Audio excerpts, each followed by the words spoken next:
Bom dia pessoal, beleza? Tô aqui para mais um vídeo falando, um vídeo sobre poesia.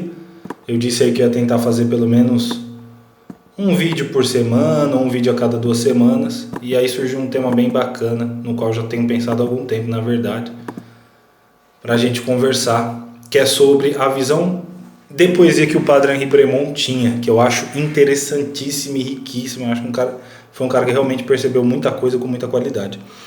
Só um recado antes, esse é o último vídeo que eu ponho no Narradores às Setas e também no Prece Poesia. Daqui pra frente, esses vídeos falando, eu só vou pular. Então, se você gosta desses comentários, esse tipo de coisa, se inscreve lá no outro canal Prece Poesia, porque aqui não terá mais, tá? Esse aqui é realmente o último. Eu vou deixar o link do Prece Poesia aqui na descrição desse vídeo. Então vamos lá, o Padre Henri Bremont, ele foi um padre jesuíta que nasceu em 1865 e morreu em 1933. Eu não tenho muitas informações sobre ele, porque os 2 livros que eu li dele, que é no caso Prece e Poesia mesmo, que inclusive ajudou a inspirar, não é só por causa do livro, não é que eu dei esse nome para o canal, mas assim, não temos informações, pelo menos a edição que eu tenho não, biográficas dele, tem em francês, tá? Já aviso, porque muitas vezes o pessoal pede o PDF, eu posso mandar, mas está em francês. E o Poesia Pura também não dá muitas informações, e ele é um cara que ficou meio esquecido. Ninguém lembra do Padre Henri Bremont, dessas coisas de... Talvez na época, ali pelos anos 20, quando surgiu essa querela da Poesia Pura, ele foi bastante falado, né? Imagino que tenha sido. Até porque eu já vi o Jorge Lima fazer um comentário sobre ele que a gente vai ver lá na frente, evocá-lo, né? Ao defender uma visão de poesia que a gente vai ver lá na frente. O grande Jorge Lima. Mas assim, quase ninguém fala do Padre Henri Bremont, é muito difícil a gente ler coisas sobre poesia, eu sigo um monte de gente, foi um cara que foi esquecido. E no entanto a visão dele é preciosíssima, a meu ver. Eu já ouvi falar por aí que que ele era modernista e tinha visões históricas muito ruins, não sei o que, não sei. Não estudei essa parte, mas mesmo se tiver errado, se ele realmente for muito ruim nisso, o fato de um cara ser muito ruim numa coisa não significa que seja muito ruim em tudo, né? Poesia que eu estudo um pouco mais, eu consigo constatar que ele acerta em muita coisa. E eu o conheci através do grande Lavelle, mais uma coisa que eu devo ao Lavelle. No livro chamado Sem Estética Metafísica, o Lavelle evoca o Henri Bremont no seguinte trecho assim, ó. Foi Henri Bremont quem celebrizou outrora a expressão poesia pura. Ele nos dizia com uma fineza plena de malícia paradoxal que a poesia não pertence à terra, que não é feita para exprimir ideias, que nos insere em um estado de graça interior, que nasce de certos sons harmoniosos que não podemos alterar sem que seu encanto se interrompa, que suspende o nosso espírito no júbilo, enquanto a prosa o precipita no acontecimento, que ela é composta de uma espécie de todo sem partes, ao passo que a ciência nos dá partes que jamais formam um todo, e que, enfim, como a prece, ela não se estabelece no tempo, mas nos abre um acesso à eternidade. Então, um trecho belíssimo, né? Tá até gravado no canal. E o Padre Henri Bremont, ele recebeu muita resistência. Nesse livro, A Poesia Pura, que está em espanhol, tem 2 livros dele, o arquivo em PDF. Prece e Poesia está em francês, A Poesia Pura está em espanhol.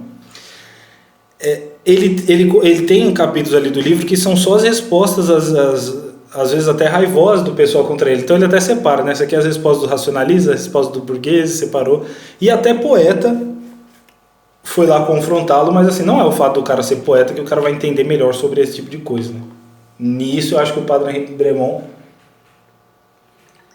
Eu esqueci o nome do poeta, que realmente não é um poeta muito conhecido hoje em dia, não. Era com F o nome.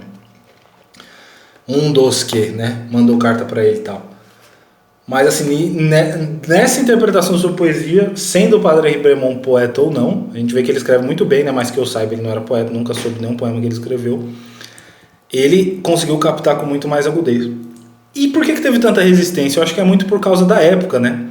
Essa querela da poesia pura, vocês já vão entender melhor o que é esse negócio da poesia pura, caso nunca tenha ouvido falar ainda, né? Já a gente vai entrar um pouco mais especificamente nisso. Surgiu ali nos anos 20 que o Padre Henri Bremont levantou essa polêmica, vamos dizer assim. E aí é uma época muito racionalista, né? Não que a nossa de agora não seja, a nossa também é, mas pelo menos em alguns setores da sociedade, a gente tem muita gente positivista, se a gente for pensar em universidade e tal, o positivismo predomina, né? O racionalismo, o cientificismo, aí tudo predomina. Agora, tem muitas correntes intelectuais que fogem um pouco disso, mas fogem em camadas mais epidérmicas. Eu acho que se a gente descesse mais para baixo tem muita influência, porque é uma coisa da nossa época, é difícil de escapar e é um processo árduo de escapar, né? Eu vejo às vezes debate, sei lá, de religioso, ou protestante com católico, não sei o que no fundo você vê que o pessoal está todo segundo essas premissas cientificistas, né? Não vou entrar em detalhe, até porque nem é minha área de estudo, mas sei o que fareja, né? Quando vai tratar com milagre, com a realidade espiritual, você vê que o pessoal não escapa de certos paradigmas do seu tempo muitas vezes. Mas agora a coisa ainda, pelo menos como eu disse em alguns grupos, ela é subterrânea. Eu acho que nessa época do padre Henri Bremont, ela era não só nas universidades o que pairava, mas acho que quase em geral. Por quê? Eu recolhi depoimentos de intelectuais aqui e ali, de modo que eu construí esse quadro assim imaginativo de como era a época, né? E um depoimento que eu recolhi, por exemplo, foi do Ortega y Gasset. No livro O que é Filosofia, o Ortega y Gasset comenta o seguinte, que no final do século XIX a poesia quis se passar por ciência. E aí respondendo, não, a poesia não é ciência. Aí ele fala, e hoje essa espécie de insulto, né, de dizer que a poesia não é ciência, a gente pega ele no ar e devolve com extrema felicidade, porque realmente, eu, pelo menos o Ortega fala, né, devolvo muito animado, porque assim, a poesia não é ciência porque ela é muito mais. E aí o Ortega vai explicando que onde o físico não para o problema, o cara descobre uma lei da física, sei lá, ele precisa de uma cosmovisão para se orientar no mundo, e isso a ciência por si só não vai dar para ele, e aí vai, né? E aí o Ortega também comenta que os físicos chegaram num nível de arrogância que eles achavam que assim, olha, agora a gente já entende tudo do universo, e é só ir explicando melhor, de um jeito mais refinado, mas os dados estão aí, agora a gente só vai melhorar um pouco a explicação. E aí veio a física quântica que explodiu esse negócio, acabou com isso aí, devastou, né? Não sou um entendido de física quântica, então vou falar do modo grosseiro por quê, né? Realmente não é minha área de estudo. Eu li livros do Wolfgang Schmidt, vi palestras do Rafael de Paola, vi esses comentários do próprio Ortega, vi comentários do Lavelli na parte de ciência, mas eu vou falar do modo bem grosseiro mesmo, porque não é minha área de estudo igual poesia, né? Então assim, acreditava-se que o mundo microscópico ele seguia as mesmas leis do mundo que a gente vê, do que está visível aqui para nós. A gravidade, etc, etc, etc. E que era a mesma coisa feito em dose menor. Só que com as descobertas da física quântica, percebeu-se que no mundo atômico, né, na verdade, as partículas elas têm toda uma imprevisibilidade, porque às vezes o negócio se comporta como partícula, às vezes como onda. Às vezes o negócio está aqui, salta, aparece lá e fica mais difícil de você medir. Quanto mais você refina os seus instrumentos e aproxima os seus instrumentos de medição, você não consegue prever. Por exemplo, se eu jogar essa garrafa, eu sei que a garrafa vai vir daqui para cá, né? Soltei a garrafa, ela necessariamente vai cair no chão. No mundo microscópico não é desse jeito. Então isso aí foi um susto pro pessoal, porque eles achavam que já estava tudo muito bem explicado, muito bem definido, e na verdade viu que não é assim, né? Aí até tem documentários interessantes relacionando aí a questão do mundo quântico com o milagre, né? Do qual participou Olavo de Carvalho e Wolfgang Schmidt, tudo isso é muito bacana. Mas aqui eu vou falar do modo grosseiro. Então, o que importa é que a ciência então tinha chegado, sobretudo a física, nessa crença de que assim, a coisa estava plenamente explicada, tudo muito tranquilo. E a mecânica quântica acabou com isso, então foi um pouco devastador. E aí teve também os ensaios do Bergson, que vinha em cima do positivismo com muita força, né? Acho que o Bergson comenta muito bem ali a questão da nossa memória, dos nossos pensamentos, do modo como a gente lida com as nossas emoções ser tudo meramente químico, né? Acho que ele dá respostas meramente químico ou cerebral, ele dá respostas muito interessantes para isso. Então a gente tivemos várias reações interessantes, mas isso ainda se incrusta muito. Essa visão positivista, estreita, de um racionalismo cego e árduo, ainda atua muito entre nós e atua até no homem comum. Eu vou dar um exemplo para vocês que acontece muito com uma coisa das mais banais que existe, o futebol, né? Eu jogava futebol, gostava bastante. Hoje em dia eu acompanho um pouco, mas não é por nada, é que eu gosto muito de um brilho individual também no futebol, que eu tenho visto menos. Do ponto de vista quantitativo, qualitativo não tanto. Sempre tem ali uns 10 jogadores muito bons, né? Mas antes tinha, sei lá, E não significa que esses 10 muito bons sejam piores que o de outra época, mas agora antigamente tinha uma abundância de grandes jogadores que era uma coisa incrível, jogadores de talento, né? Agora tem jogadores muito mais talentos, mas me parece que o número é mais estreito.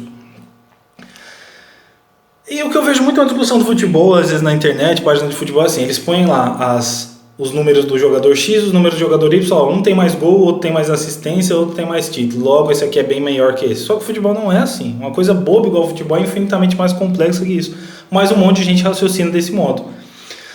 Então quando você pega um jogador igual o Zidane, Maradona, por exemplo, que eram meias, que o Zidane era um meia de uma qualidade incrível, mas ele era um meia que fazia gol sim, mas não era um meia de fazer tantos gols, né? E também não era de dar tantas assistências, mas ele tinha, o pessoal chama ele de maestro, porque ele controlava o jogo, ele ditava o ritmo do jogo. Ele conseguia, a bola vinha para ele no pé dele toda hora, ele conseguia falar, olha, agora... Então imagina que tem 22 caras em campo e ele tá conseguindo, não, agora a gente vai acelerar, agora a gente vai parar um pouco. E ele conseguia melhorar todo o time com o que ele fazia, era uma coisa incrível, achar soluções e espaço que ninguém achava e tal. Aí você vai quantificar isso, Zidane deu tantos dribles no jogo e tal. Não dá, você vai reunir vários pedaços, e aqui tem até a ver com o trecho do Lavelli. Isso para o futebol, você imagina para a poesia que é muito mais complexa. Você vai discutir isso com o cara, ele vai falar assim, não, mas tanto deu tanto drible. Não dá, você não vai, você pode juntar quantos pedacinhos você quiser, você não vai captar o que você percebia numa intuição viva ali da coisa, vendo o cara jogar. Quem viu, sabe. Não significa que os números não sejam importantes e não significa que essa dissecação em partes não seja importante. Claro que isso aí é importante, tem o seu papel. Agora, você não vai poder querer recolar esses cacos e achar que você vai chegar num todo. Às vezes tem a pressão do jogo, não é só se o cara deu o drible ou não. Fez 10 gols. Como foram os gols? Quer dizer que aquele gol que o Zidane dá um voleio na final da Liga dos Campeões vale o mesmo gol que o cara, sei lá, tocam pra ele só... Então, assim... A pressão do jogo, em que momento a coisa aconteceu, tem variáveis que são incontáveis. É impossível você reunir todas essas sutilezas. No entanto, quando você está vendo a coisa, claro que as pessoas veem em graus diferentes, mas você consegue captar uma série de... Eu estava discutindo isso com um cara, esse negócio do Zidane e tal. O Messi é um dos maiores jogadores da história, sem dúvida. Agora, enquanto meio armador, o Zidane era maior. Aí o cara, mas o Messi deu mais assistência e ocupava mesmo a zona de campo. Ele acha que se ele pegar um mapa e mostrar... O rapaz está inteligente, né? Mas ele acha que se ele pegar uma zona de campo e mostrar onde o cara estava posicionado durante o campo, já explica tudo. Não, meia é isso, então ele atuava aqui. Isso a gente percebe que não é assim tanto quando a gente joga, quanto quando a gente assiste. Então, porque quase todo meia que você pegar, ele vai ocupar aquela zona. Então todos os meias ocupam essa zona com a mesma qualidade que o Zidane faria ou não? Então o Zidane tinha uma qualidade que ele tinha, que o Riquelme tinha, que é aquela coisa do maestro, controlador de jogo, que é uma coisa única e rara no grande meia, né? Enfim, estou me expandindo muito, mas só para vocês verem que até no futebol, que é uma coisa banal, o pessoal acha que pode resolver assim, tem tantos gols, tantos números, tantos títulos. Então é uma coisa doida que se esparramou. E na poesia, isso é infinitamente mais complicado, né? Então o Padre Henri Bremont, eu por vezes estou olhando aqui na tela do computador, que são as anotações-chave para eu lembrar o que eu quero falar, tá? Ele acreditava então que a poesia, assim como a própria realidade, ela não pode ser explicada plenamente do modo que você vai dissecar isso aqui. Você vai ter muitas abordagens, é muito importante ter um trabalho do crítico de dissecar, mas ainda vai durar uma zona misteriosa, vai ter um certo nível misterioso. Então você não consegue reduzir ela só a ritmo, você não consegue reduzir só ela a ideia, a cosmovisão, você não consegue reduzir nela nem só imagens. Um poema ele pode ter imagens muito bonitas e eficientes e não ser um grande poema, não gerar aquele... E a gente percebe que a poesia é misteriosa assim, pelo próprio fato que eu falava esses dias, né? A gente reúne várias definições de poesia e nenhuma abrange toda. E às vezes uns comentários que eles não são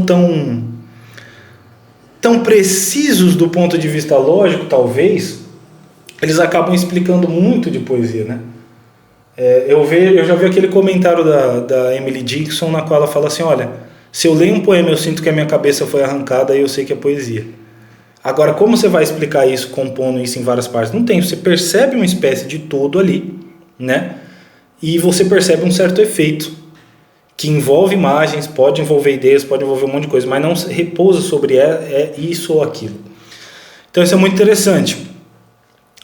E a própria inspiração, voltando para a gente saber como é a época racionalista, o Morgan tem um ensaio onde ele fala que a palavra inspiração estava sendo praticamente proibida, né? Assim... Se a pessoa ia falar de inspiração, tinha que falar com uma série de ressalvas. Então você vê que era uma época bem árida. Isso também um pouco depois dessa querela da poesia pura dos anos 20, mas também ali devia ser nos anos 30, esse ensaio do Charles Morgan que eu estava lendo, né? E o Morgan fala, olha, foi um milagre que um livro meu fez sucesso, porque eu queria tratar de uma realidade espiritual. Eu vou fazer um vídeo sobre Charles Morgan também, que ele é um cara, assim, incrível, né?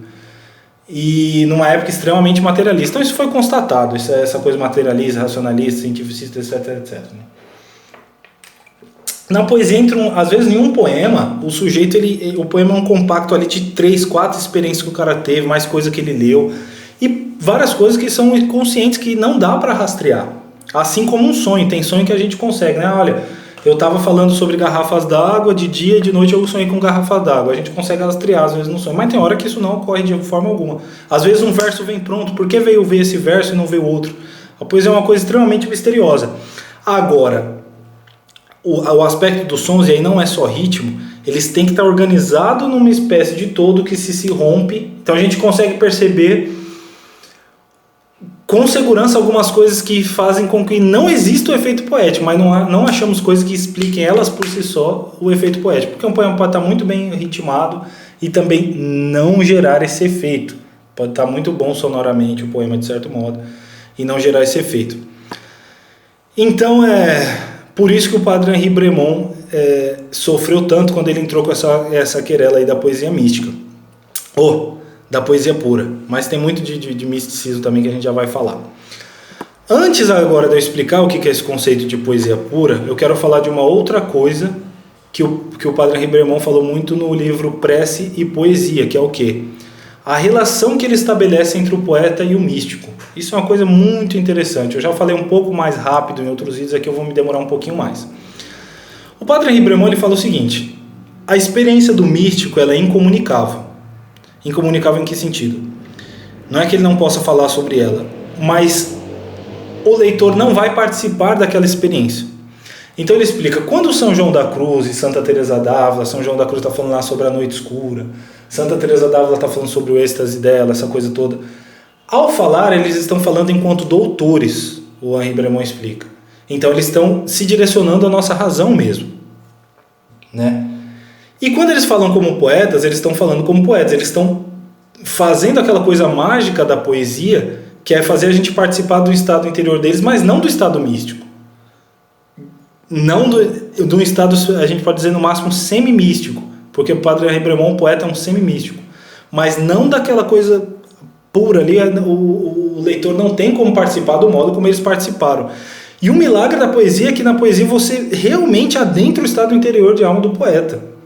Isso é que é incrível. É quase como se já não tivesse uma barreira entre você e o estado interior que ele conseguiu aprisionar naquele poema que ele fez. Então a gente pode lembrar, quem assistiu o vídeo que eu fiz do Ângelo Monteiro, o Ângelo Monteiro compara o ofício do artista com o quê? O Pedro vendo o Cristo transfigurado e querendo armar as tendas para que aquilo permaneça. Então o poeta, ele armou essa tenda, ele teve ali uma inspiração muito grande, uma impressão muito forte, alguma coisa, ele aprisionou aquilo numa forma da poesia, o leitor, ele entra mesmo naquilo ali. No caso da experiência desses místicos, não, eu pelo menos li lá do êxtase da Santa Teresa d'Ávila, eu posso ter sentido deleite, me sentido muito bem, mas eu ainda estava muito longe daquilo ali.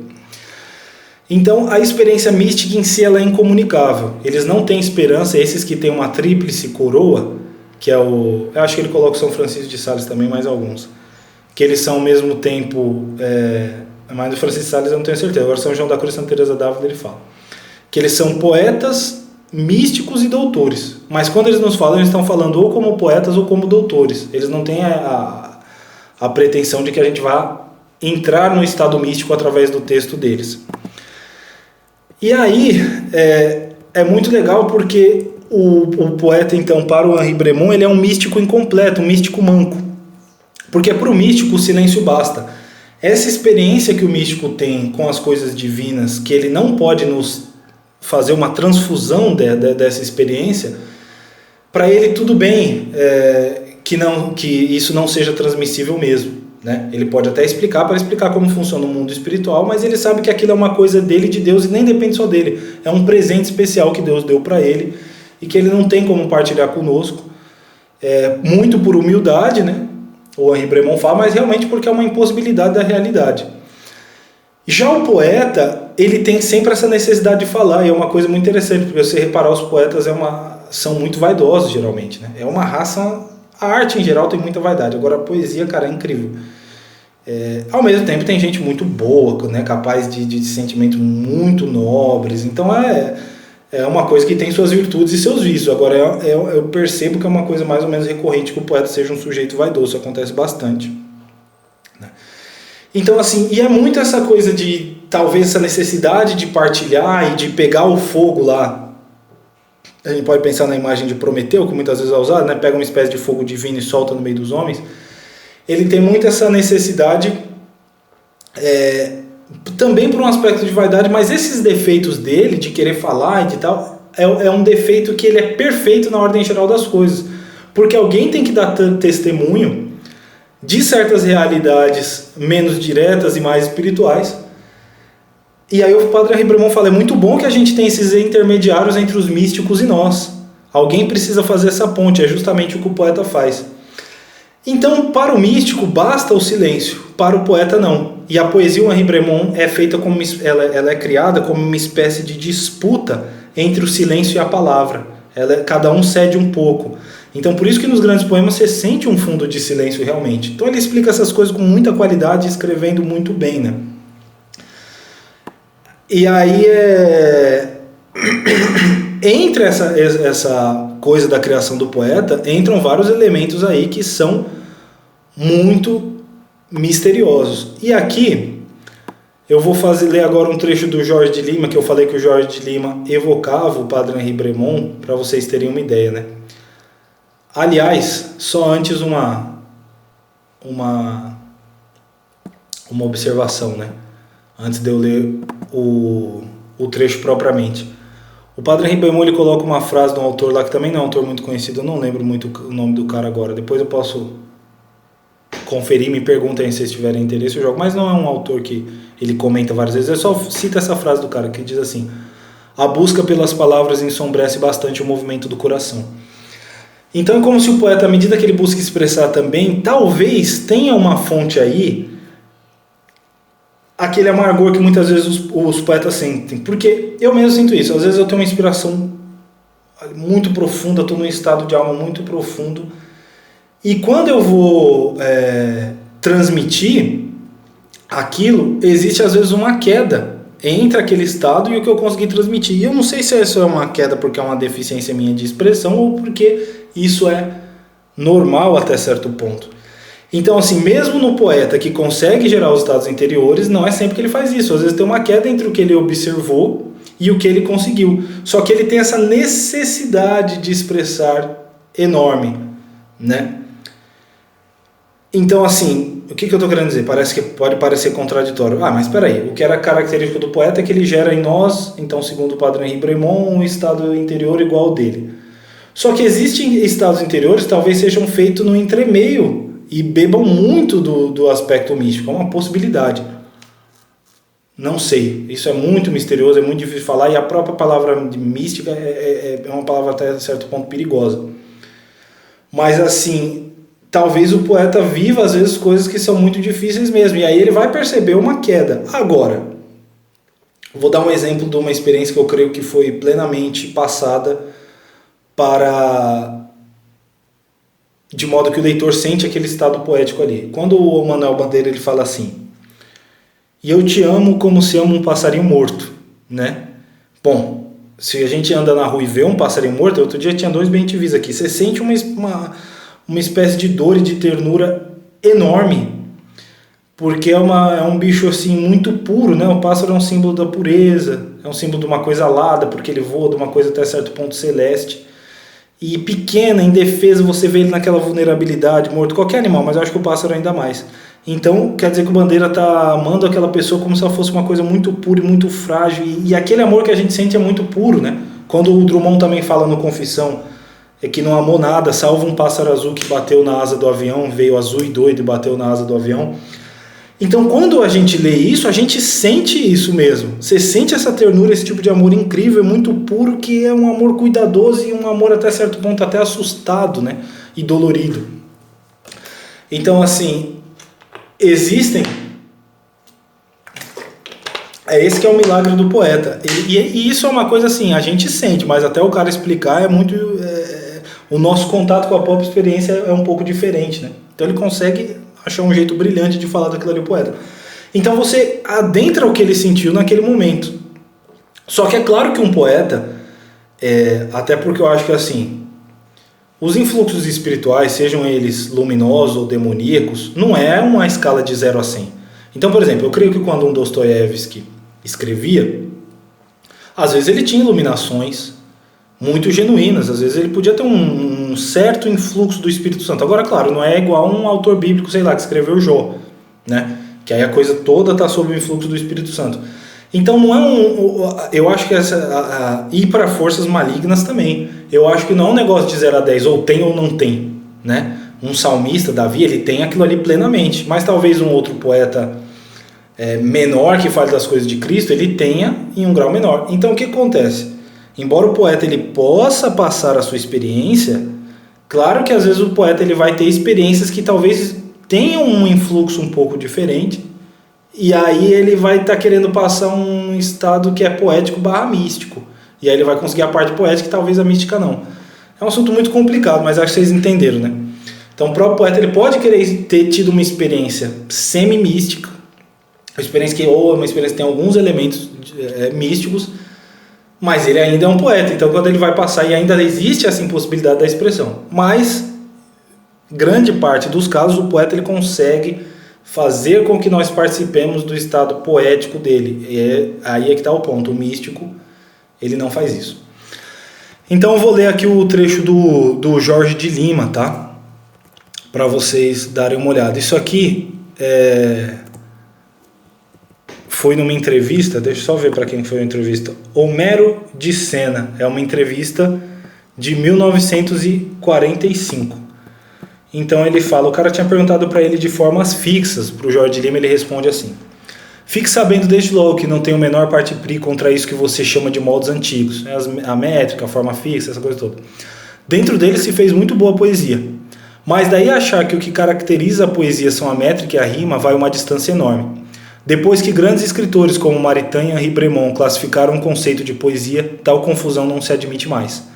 A propósito, nada mais esclarecedor que aquele pequeno apólogo de Claudel, Ânimos e Ânima, que você naturalmente já leu.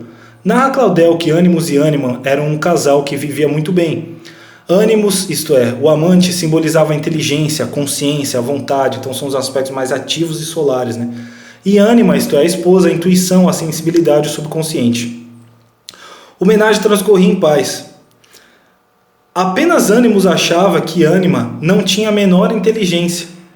Devia viver tão somente para cuidar dos serviços domésticos, preparar-lhe a comida, prestar-lhe obediência, ajudá-lo com seus dotes de intuição e tudo. Então ele achava, a Ânima é meio burrinha, né? Deixa ela fazer as coisas utilitárias ali, pronto. Ora, acontece que um dia o Ânimos vem para casa mais cedo e quando se aproxima, verifica que lá dentro alguém canta uma canção como jamais tinha ouvido outra tão bonita. Maravilhado, corre para verificar quem cantava e descobre que a dona daquela voz tão suave, tão rica, não é outra senão Ânima. Esta, porém, assim que o amante entra, se cala. Ânimos pede-lhe que continue a cantar, mas isso é impossível, porque Ânima sofre verdadeira inibição na presença de Ânimos. Ou seja, quanto mais elementos solares e racionais entram, mais ela fica inibida. Desesperançando de tornar a ouvir aquele canto que tanto fascinara, Ânimos, usando de um estratagema, sai outra vez. Da rua ouve de novo o canto, volta e novamente se cala. Aqui termina o extraordinário apólogo, que serve para demonstrar que todas as vezes que a inteligência, a consciência e a vontade intervêm no mistério leigo da poesia, este não se produz. A preocupação de contar sílabas, escolher rimas, enfeitar o verso, faz com que a Ânima não cante. Aqui, o Jorge Lima está falando de um jeito um pouco exagerado, mas eu acho que é a coisa da oralidade mesmo, porque não é que necessariamente o enfeitar o verso, as rimas, isso aí vai prejudicar o poema, porque ele mesmo disse lá atrás, no começo da resposta dele, que se fez muita boa poesia em métrica, e que é plenamente possível, não tem nada contra fazer. Só o problema é achar que a essência da poesia é isso, e tem poesia quando tem isso, não tem quando deixa de ter. Eu pego os Salmos, o livro de Jó, aquilo ali é de uma poeticidade extrema. Os próprios poemas do Jorge Lima, do Murilo Mendes, né? São poemas... Eu vou parar aqui, eu já continuo, porque vai dar 30 minutos, e depois dos 30 minutos o vídeo já não funciona mais, um segundo só. Então dizer que os próprios poemas do Murilo Mendes, do Jorge Lima, são incríveis, né? Agora, é claro também que assim, talvez, eu acho que o Jorge Lima concordaria comigo, pelo que ele está falando aqui, pelo que eu sei dele. Você tem que deixar essa certa espontaneidade fluir. Depois nada impede que você possa fazer ajustes métricos, técnicos, etc, etc, etc. Mas se você já ficar com essas preocupações num ato primordial, talvez atrapalhe. Eu acho que é mais ou menos por aí. E sempre lembrando, verso livre não é uma coisa totalmente caótica, ele tem suas próprias regras, né? Rimas internas, aquelas repetições no início de frase, né? Os anáforas, paralelismo, aquela coisa toda. O Bernardo Souto sempre comenta isso muito bem.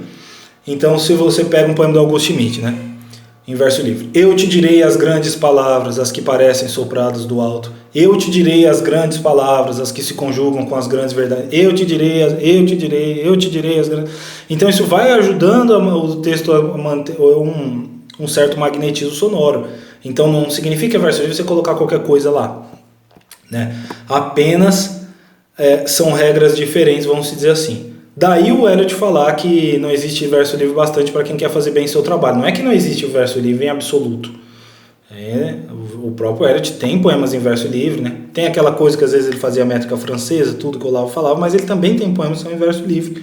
E ele mesmo comenta de poemas em verso livre que ele escreveu na entrevista que ele deu a The Paris Review, lá, a revista, né? Então, beleza. Então é muito interessante, eu achei esse insight brilhante do Padre Henri Bremont, porque o poeta, ele é um semi-místico, é algo entre o místico e nós. E dentro dessa atividade, dentro do estado poético, existem coisas que a gente não vai conseguir explicar.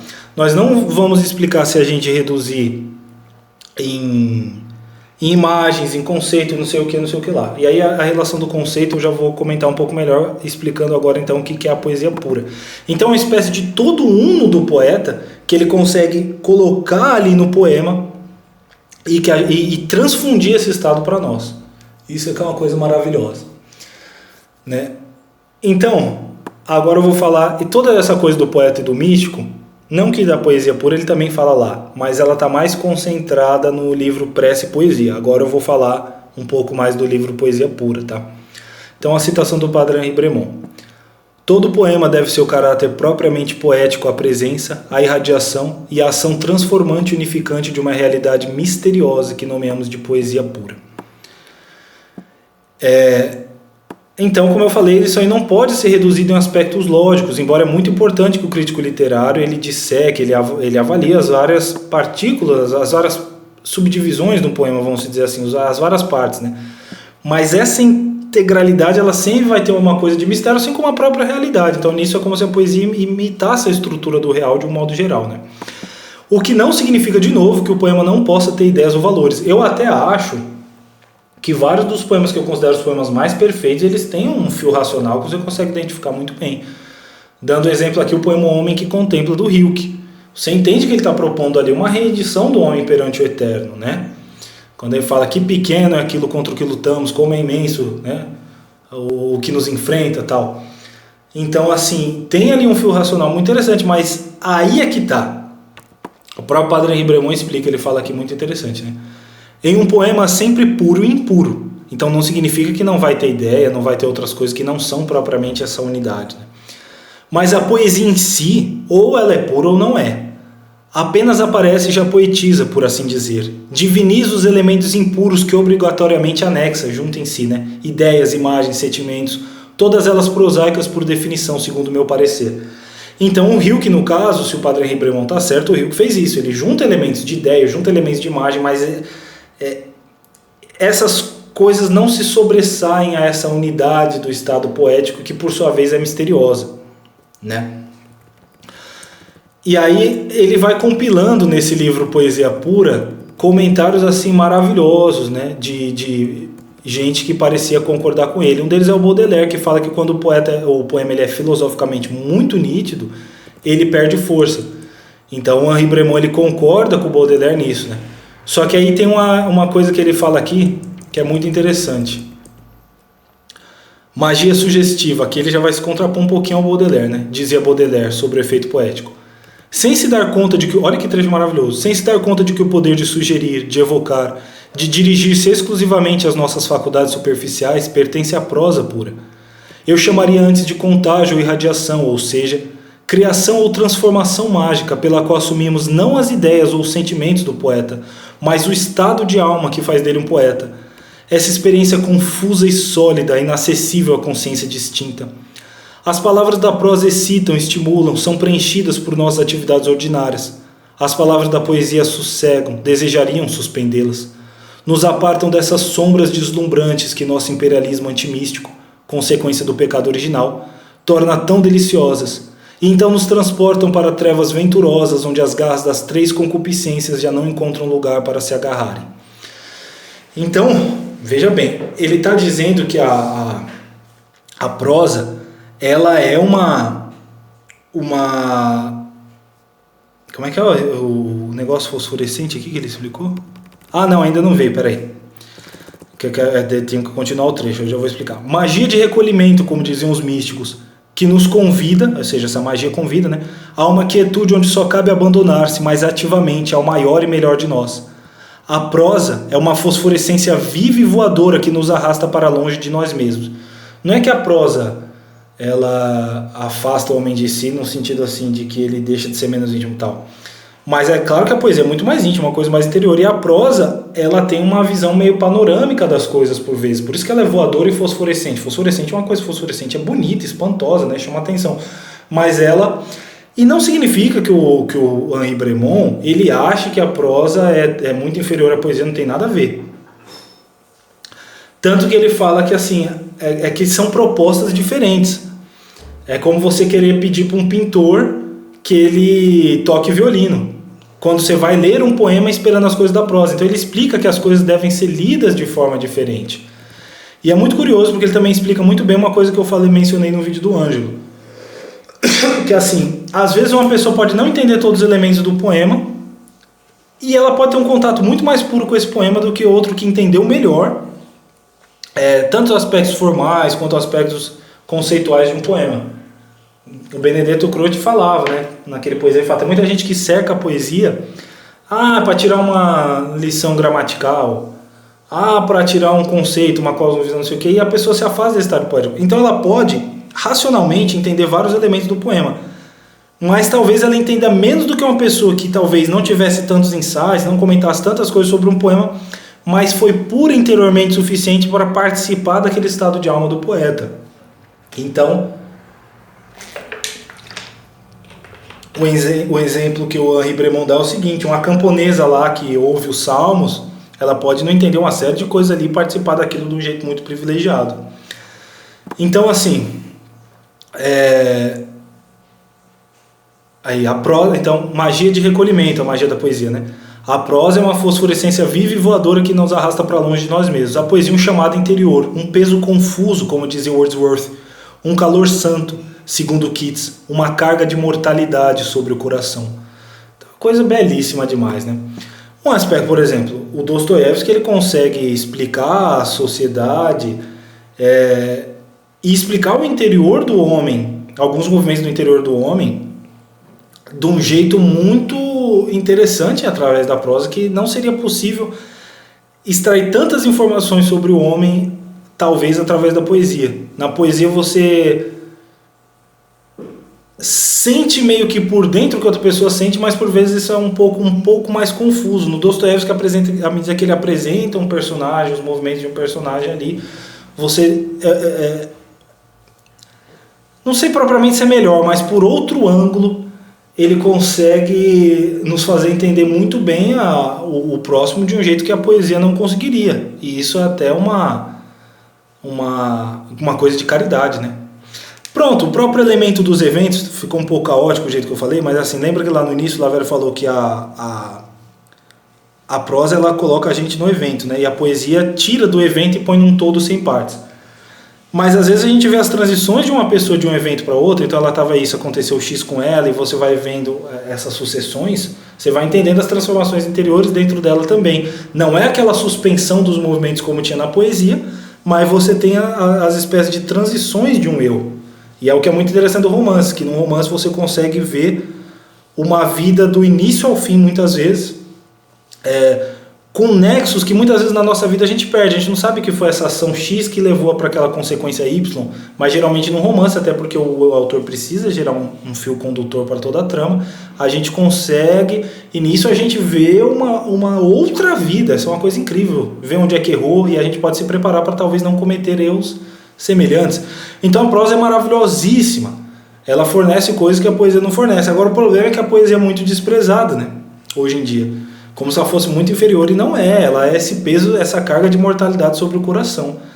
Isso aí certamente não é pouca coisa, né? Então, assim, eu acho isso muito importante, porque me parece, é uma impressão que eu tenho, vendo as pessoas que gostam de poesia hoje em dia propagam ou não, que o pessoal tem uma tendência hoje em dia muito a gostar mais dos poetas assim, tipo Raul de Leone, né, Antero de Quental, que são poetas muito bons, mas onde entra um elemento muito conceitual ali, que eles conseguem fazer uma mescla, eles conseguem purificar isso com o estado poético em alguma medida, sem dúvida, né? Mas assim, à medida que a gente só vai querer achar uma ideia num poema, não é isso que é o propriamente do estado poético, que seria essa espécie de irradiação aqui misteriosa que o Bremont falou lá na frente. E tem poemas, como eu já falei, que eles não têm um fio de pensamento, um fio racional tão nítido assim. Então não é assim, o cara tem uma ideia de que o mundo é isso, ele vai lá e consegue passar para o soneto. E, no entanto, eles nos iluminam de um modo, dentro desse peso de imortalidade no coração, dessa elevação incrível. E eu vejo que esses poetas, eles mais indiretos, eles são muitas vezes assim... o Jorge de Lima é um poeta colossal do Brasil, pouquíssima gente fala dele. Inclusive, esses dias aí, tava aquela história de que pegaram a biblioteca dele e iam vender lá para reciclagem o papel, né? Murilo Mendes é a mesma coisa. O Helder tem alguns problemas, né? Ele tem umas fases assim... Todos esses poetas são um pouco irregulares. A fase irregular do Helder, ela tem uns problemas graves, mas não é a hora de falar disso aqui. Só que quando ele acerta, é uma coisa muito incrível. É uma coisa assim impressionante, a carga de beleza que ele consegue colocar esse estado poético. É a poesia, uma das poesias mais puras possíveis, a meu ver, dentro dessa concepção de poesia pura do Henri Bremont. E aí eu vejo que o pessoal gosta do Helder, o pessoal um pouco mais conservador por causa de alguns problemas e por ele ser mais do verso livre, essa coisa toda, acaba desprezando. E o outro pessoal que é mais revolucionário, vamos dizer assim, gosta do Helder pelos motivos errados, né, a meu ver. Então ele fica num limbo, é um problemão. Daniel Faria, Cruz e Souza o pessoal ainda gosta um pouco mais porque a forma que ele mais praticou era o soneto, né? E essa coisa da forma fixa tá muito forte hoje em dia, o pessoal acaba gostando. Mas é um poeta... O Bernardo estava falando esses dias para mim do poema Flor do Mar, né? Como a gente consegue tirar várias e várias interpretações possíveis ali e ainda vão ficar outras, e a coisa é uma busca muito pura da beleza, e realmente. Só que o Cruz de Souza ainda o pessoal gosta um pouco por causa da forma fixa. Então esses poetas simbolistas, esses poetas se aproximam mais desse entendimento de Helder, do Henri Bremont de poesia pura, eles são muito desprezados agora. Mas por quê? O pessoal vai ler o poema e quer pegar um pensamento, é muito difícil. E outra, a poesia em si, ela vai ser desprezada quando a gente a lê desse jeito, porque se for só pensamento por pensamento, embora possa nascer filosofias inteiras de um poema em germe, aí nisso ela sempre vai ficar um pouco atrás da filosofia, não tem como. Agora, conseguir fazer essa transfusão de estado de alma, desse estado de alma, inclusive extremamente misterioso, é isso aí que fora da poesia não dá. E que é extremamente valioso. Por quê? Porque isso toca até na nossa relação com Deus. A nossa relação com Deus, ela se dá numa tensão entre o que pode ser expresso e o que não, né? A gente pode, no que pode ser captado intelectualmente com o nosso pensamento, a gente pode racionalizar ali, etc. Se a gente pega Cristo, ele veio, ele deu ordens, ele deu mandamentos, ele fez um monte de coisa, ele se dirigiu ao homem de modo que o homem assimilasse aquilo que ele estava falando e entendesse e processasse. Mas também existe uma dimensão extremamente misteriosa na figura de Cristo que a gente não vai abarcar. Nossa relação com Deus é assim, né? Tem um aspecto tanto da poesia, Teologia positiva, que é o que a gente pode falar de Deus, e teologia negativa, que a gente não pode falar de Deus, porque nada vai abarcar ele plenamente, tudo vai faltar alguma coisa ou outra. E à medida que a poesia afina a gente para esse aspecto misterioso, e esses poetas mais puros, eles são os que melhor fazem isso, estão preparando a gente para o nosso próprio contato com o divino, e isso a prosa não pode fazer, e muito menos a prosa ainda a prosa de um romance ainda chega mais perto, e a prosa de uma linguagem plenamente analítica, menos ainda, né? O que não significa que não tenha que ter, claro que tem que ter, é extremamente importante esses filósofos mais analíticos, porque o discurso é preciso que a gente tenha pessoas discursando bem em todos os pontos. Agora o que é um problema é a gente achar que a poesia é tão inferior, ou que essa linguagem analítica ela é a linguagem suprema. O Olavo, inclusive no Aristóteles em Nova Perspectiva, ele vai falando dos degraus do discurso, só que tem o seguinte, ele não estabelece uma hierarquia no sentido de um ser melhor que o outro. Por quê? No sentido de um ser melhor e mais importante, maior que o outro, porque além de que sem o primordial você não tem aquilo que viria lá na frente, tem um segundo problema que ele fala de uma circularidade dinâmica. Então ele fala, nós não somos puros anjos para viver só com as virtudes, com tudo invisível e tal, então a gente vai ter que descer para a experiência e para a intuição depois. E nessa descida, que ele fala inclusive que o Aristóteles escreve assim, ele faz essa descida porque o Aristóteles meio que situa o analítico no topo, mas quando ele vai se expressar ele usa mais o dialético. Então ele, segundo o Olavo, já é o próprio Aristóteles fazendo de novo essa descida para o mundo dos sentidos e para a intuição. E enquanto a expressão do mundo dos sentidos e do mundo sensível e da intuição, a poesia sempre vai ter um privilégio.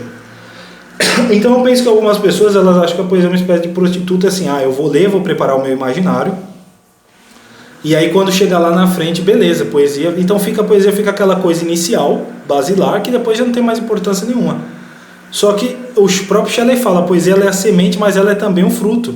Então vai chegar uma hora que aquela linguagem árida, ela precisa ser inflamada de novo, né? E a gente precisa não só ficar numa abstração fora da realidade, a gente tem que descer para os eventos, descer para a intuição, descer para o mundo sensível. Então, existe essa circularidade dinâmica que o Olavo falava, que é uma coisa que muita gente, eu acho que ele está corretíssimo nisso, é uma coisa que muita gente não percebe, né? Então, é isso, pessoal. O padre Henri Bremont foi aí um grande defensor da poesia pura, da beleza mais indireta e desse estado poético, do mistério dentro do que a gente chama de poesia, que é uma coisa que muitas vezes é desprezada. E aí, o modo como a maior parte das pessoas leem, elas às vezes vão perder tesouros enormes de grande poeta, porque ela vai bater ali querendo tirar uma ideia, ela não vai conseguir achar aquela ideia tão clara. Às vezes a ideia até vai se revelando melhor depois, pode acontecer, às vezes não. Tem poemas que são mais insondáveis mesmo. Mas assim, como eu falei, você pode participar desse estado poético sem dissecar. Só que se você fica agoniado, puta, eu não entendi isso aqui, parece que esse cara... Eu mesmo te passei por essas transições. Teve uma época que eu queria a poesia, eu falava, por que a poesia, anos atrás, tem que ser assim, né? Muitas vezes essa coisa meio misteriosa, que a gente não consegue pegar direito e tal, então gera uma espécie de angústia mesmo. Mas é uma coisa que se você supera, aí você vai ver que os frutos que a poesia vão te dar, eles são assim, maravilhosíssimos, né? O que não significa, repito, que não deva ter os poetas mais nacionais, cada um tem sua importância grandiosa, se fez poesia maravilhosa assim também. O que não significa que não tenha que ter os outros discursos, é claro que tem que ter tudo isso.